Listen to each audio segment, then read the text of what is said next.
welcome back, guys.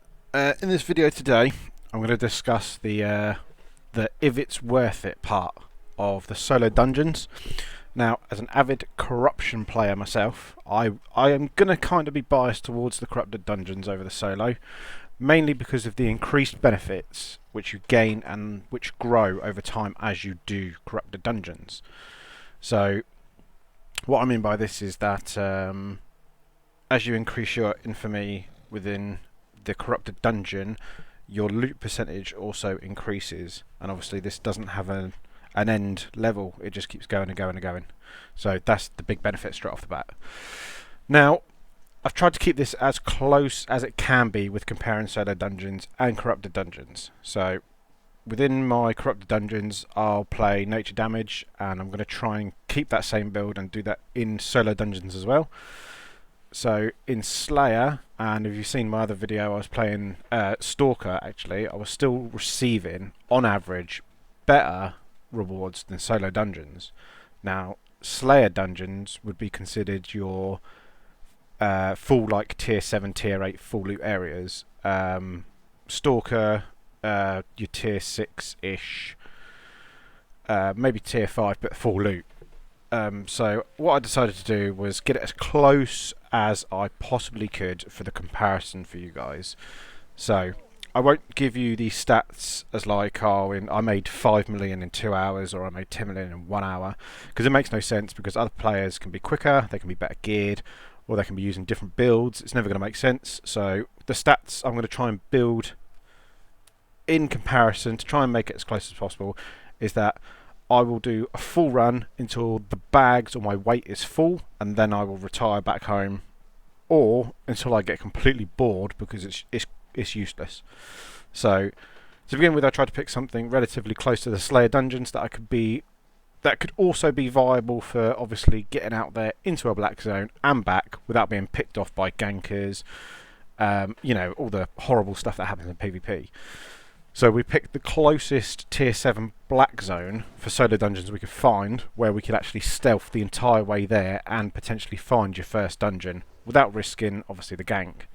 So this comes down to our first disadvantage, our first downside, is that unless you're buying maps, using them, and you know exactly where your solo dungeon is, it's just increasing the risk straight off the bat that you're running around in a black zone trying to find a solo dungeon.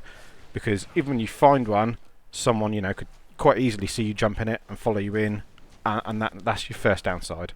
So the first advantage actually goes to the corrupted dungeons in my eyes. This is all, by the way, personal opinion. But like I say, I like to do the research to sort of give you guys an idea. Although it's a personal opinion, I have done a research into it and what is actually better from what I've been given by the game. So to begin with, that's your first one, yeah. It's that corrupted dungeons, you only have to find one dungeon, and then you can just keep going. A comparative argument is that for PvP, that is, solo dungeons are only available for ganking in the first, I think it's 90 seconds or 120 seconds. So as soon as you enter a solo dungeon, you've only got to wait 90 seconds, and then the door closes, and then you're free to relax, calm down, the dungeon's all yours, it's just you. With corrupted dungeons, on the other hand, you are at a constant risk of being ganked. But this isn't just people jumping in and killing you and you have no idea. Obviously the screen goes red, it starts to shake, you know someone's just invaded. But again, I'm not sure if that weighs up the advantage or disadvantage, because you have to then escape and find another solo dungeon. So unless you want to work out the time and effort of walking around versus the risk of constantly running corrupted dungeons, I'd say at the moment that's about a 50-50 for the time spent finding and completing solo to corrupted. So whilst running these solo dungeons, I did run tier 7 dungeons, and I ran about 7 or 8 before, honestly, I got so bored. I did find after a while I was consistently getting just no loot. It was so low. Even in a black zone where you get 160% extra loot, it was just horrible. I ran about, like I say, 6 to 7, and I literally gave up and went back to town and then tried to gear back up for my corrupted dungeons because it was that bad. Now, I know the game is complete RNG and it's all luck. You're never going to get what you want. It's terrible. So, on average, one Slayer dungeon, even if I'm just getting runes and terrible loot, it will yield much more than a tier 7 solo dungeon, and that's just based on the growth and the benefit of the infamy percentage that you get from corrupted dungeons. So I know it's a bit of an advantage, and obviously because I'm doing corrupted dungeons anyway, I'm going to get that percentage increase. So I'm currently at 218% in corrupted dungeons, and that's only at 130,000 or 140,000 infamy anyway, to your standalone 160 in the black zone. So straight off the bat, I'm getting a higher percentage of loot.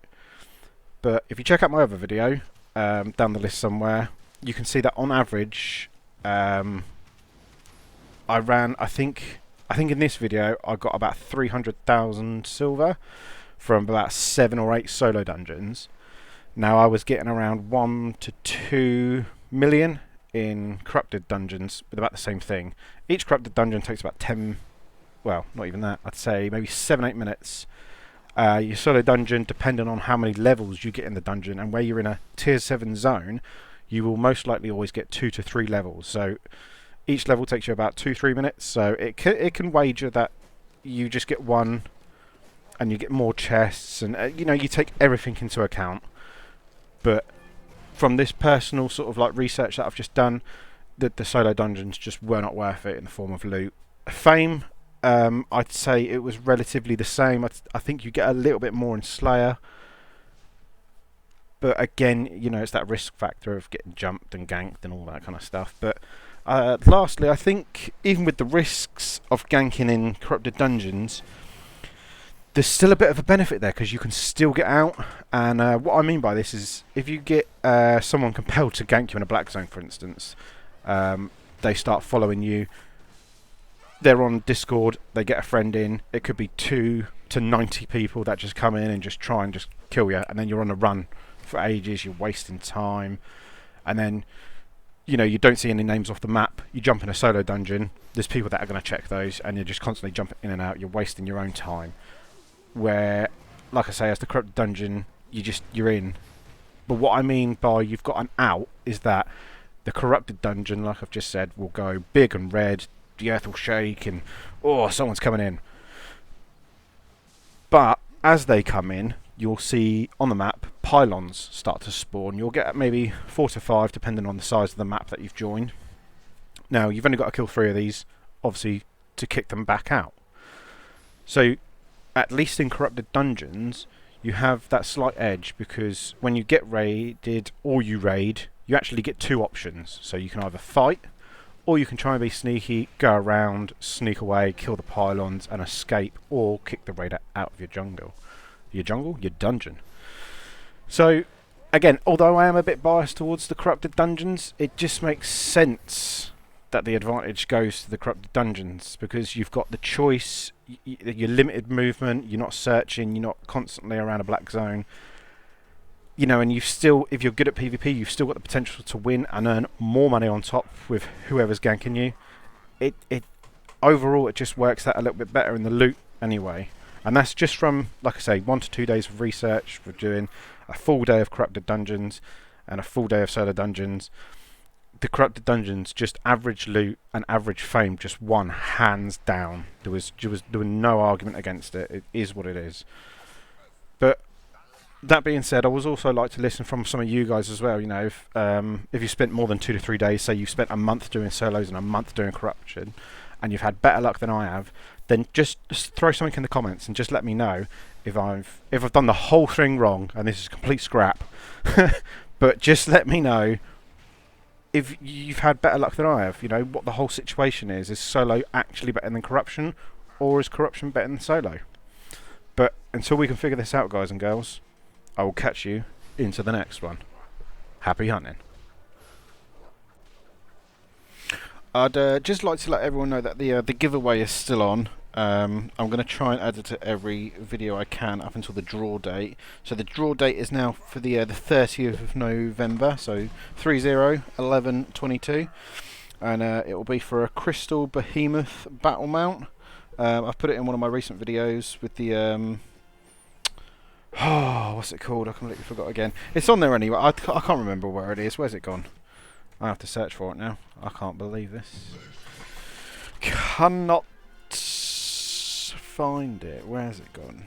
Okay, yeah. So it's in my it's on the channel anyway. It's on my PvP one-shot build for the crossbow.